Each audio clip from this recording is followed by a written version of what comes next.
اللہ تعالیٰ کے حضور پیش ہونے سے پہلے اقبال نے آخری مصرع اور شعر کون سا پڑھا؟ علامہ اقبال کے آخری مہمان کون تھے؟ آج ہم ان باتوں کا ذکر کریں گے۔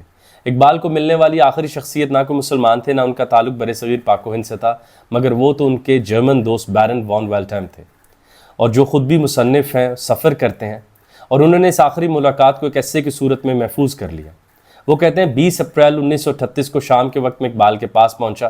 اب اقبال کافی علیل رہتے ہیں ایزدما اور انجانہ اٹیک کی وجہ سے، اور اب اقبال کو نظر بھی کافی کم آتا ہے، مگر پھر بھی اقبال نے بہت پرتپاک انداز میں میرا استقبال کیا، کیونکہ میں نے ان کو ان کی 60ویں سالگرہ پر مبارکباد بھیجی تھی، اور پھر وہ مجھ سے پوچھنے لگے کہ اب میں کس ملک کا سفر کروں گا۔ اقبال ہندوستان اور جرمنی کے درمیان ایک روحانی بانڈ دیکھتے تھے، جس کی بڑی وجہ گوئٹے تھے۔ میں رات گئے تک ان سے باتیں کرتا رہا اور پھر آ گیا۔ صبح اٹھتے جب میں نے اخبار کھولا، بیرن وان ویلٹھائم کہتے ہیں، تو دیکھا کہ اقبال اب ہم میں نہیں رہے، اقبال دنیا چھوڑ کر چلے گئے۔ اخبار میں کچھ ایسے لکھا گیا کہ اقبال کے آخری ملاقات ان کے دوست بیرن وان ویلٹھائم سے ہوئی۔ وہ لوگ رات گئے تک سیاست اور فلسفے پر بات کرتے رہے۔ جب وہ چلے گئے تو اقبال کچھ دیر سو گئے اور رات 2 بجے درد کی وجہ سے جاگے، اور پھر انہوں نے وہ خوبصورت انداز میں شعر کہا: اللہ تعالیٰ کے حضور پیش ہونے سے پہلے مجھے موت کا استقبال مسکراہٹ سے کرنے دو، میں مسلمان ہوں۔ تو وہ فارسی میں دیکھیں: نشان مرد حق دیگر چہ گویم، چو مرگ آیت تبسم بر لب اوست۔ وان ویلٹھائم کہتے ہیں لیکن اقبال نے وفات سے آدھا گھنٹہ پہلے فارسی میں ایک اور پیغام دیا تھا جو محفوظ ہے ارمغان حجاز میں۔ کیا وہ گزرا ہوا سوز و نغمہ پھر سے واپس آئے گا؟ کیا حجاز کی طرف سے وہ پاکیزہ ہوا پھر چلے گی؟ اس درویش کی زندگی کا آخری وقت آن پہنچا، کیا اب کوئی دوسرا راز حق آئے گا؟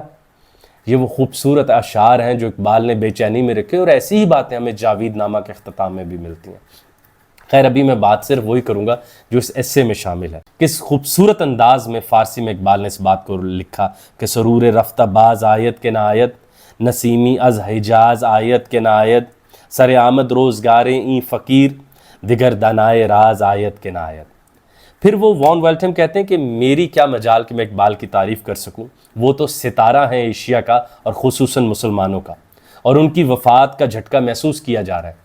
تبھی ان کو قبرستان میں نہیں مگر ایک مسجد کے احاطے میں دفنایا جائے گا۔ یہاں میری ذاتی رائے تھی جو میں نے لکھ ڈالی کہ قبرستان میں تو مردہ کو رکھا جاتا ہے جن سے عبرت پکڑی جاتی۔ اقبال تو اپنی شاعری کی وجہ سے زندہ ہیں، اور وہ تو ہماری زندگیوں کو ایک نئے طرح سے جگمگانے کا موقع دیتے ہیں، تبھی ان کو مسجد کے پاس رکھا جہاں اقبال سمجھتے ہیں سب سے زندہ لوگوں کو آنا چاہیے۔ اور وان ویلٹھائم کہتے ہیں کہ میں نے اقبال کی وفات پر جاوید اقبال کو ایک خط بھی لکھ ڈالا جو اخبار کا حصہ بھی بنا۔ میں 23 اپریل 1938 کو سری نگر پہنچا تو وہاں بھی اخبار کی وجہ سے خبر آ چکی تھی کہ اقبال وفات پا چکے ہیں۔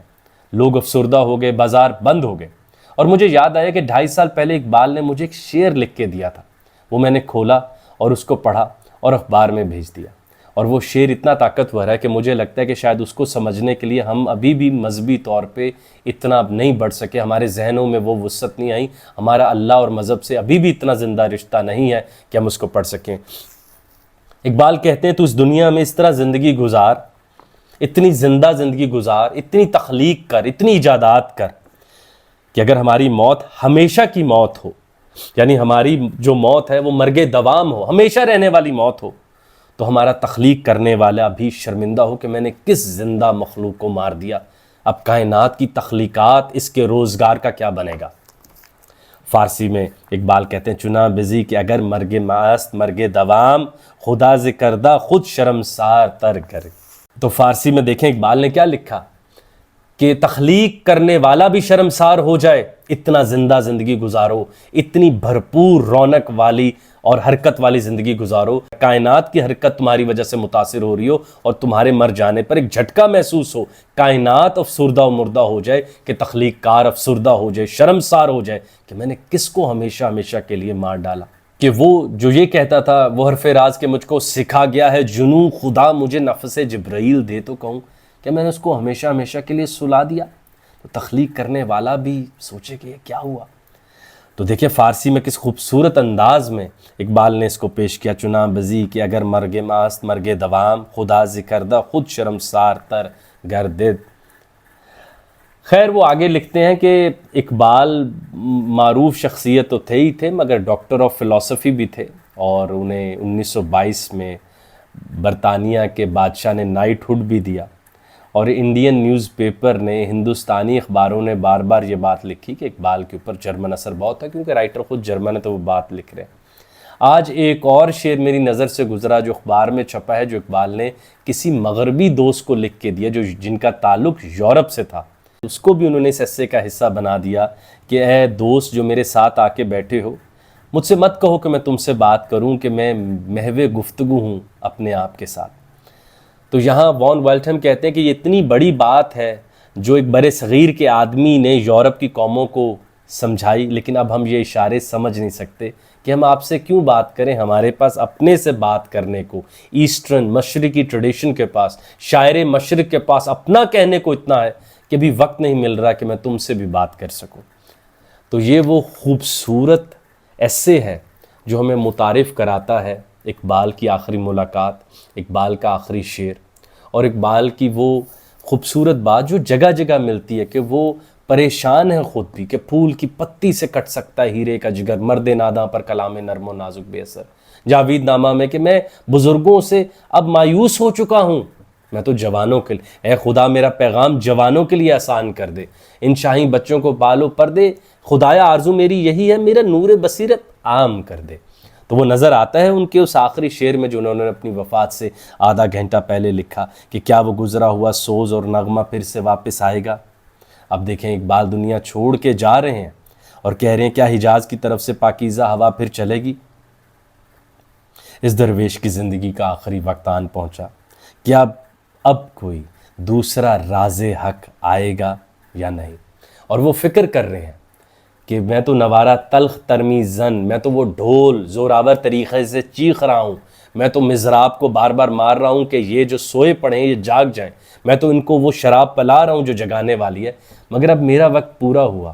شاید ان کو اپنے ساتھ کوئی ایسا آدمی مل نہیں رہا تھا جس کو وہ بیٹن، وہ یہ پیغام آگے، یہ ذمہ داری آگے دے دیں کہ اب میں تھک گیا، میرا گلا بیٹھ گیا، میری نظر کمزور، اب تم ان کو آگے آ کے لیڈ کرو۔ وہ ویسی مایوسی تمام بڑے لوگوں کی زندگی میں، کہ الیگزینڈر نے اپنی وفات کے وقت کہا کوئی ہے میرا ہومر جو میری زندگی کو لکھے کہ میری زندگی کتنی ٹریجک تھی، میں دنیا کو فتح کرنے چلا تھا، میں سورج فتح کرنا چاہتا تھا، کوئی ہے ہومر میرا جو میری زندگی محفوظ کرے۔ تو اقبال کہہ رہے ہیں کہ کوئی ہے جو میرا پیغام اسی زور بلکہ اس سے آگے لے کے بڑھے۔ اور اقبال ہمیں یہی پیغام دے رہے ہیں کہ جب موت کا فرشتہ آئے تو ہم اسے زندہ حالت میں ملیں۔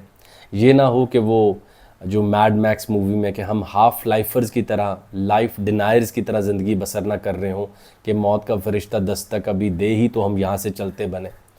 تو بیرن وان ویلٹھم نے اقبال کی وہی بات ہمارے آگے رکھی کہ وہ اپنی ذاتی زندگی میں بھی کتنے دلچسپ تھے، کہ انہوں نے کہا کہ مجھے موت کے استقبال مسکراہٹ سے کرنے دو، کہ مرد حق کی، مرد خدا کی یہ نشانی ہے کہ وہ موت کا استقبال مسکراہٹ سے کرتا ہے۔ تو آج ہم نے اقبال کی زندگی کی آخری شام کیسی تھی اس کو سمجھنے کی کوشش کی، اور وہ ایسے آپ کے سامنے رکھا جو بیرن وان ویلٹھم نے لکھا ہے، اور انہوں نے متعدد اشعار ہمارے سامنے رکھے جو اقبال نے اپنی وفات سے پہلے لکھے یا مختلف مواقعوں پر جب وہ جان گئے تھے کہ اب ان کا وقت پورا ہوا تو وہ انہوں نے لکھ کے اپنے دوستوں کو ڈائری میں دیے۔ بس اقبال یہ چاہتے تھے کہ جب موت کا فرشتہ آئے تو ہم اسے زندہ حالت میں ملیں۔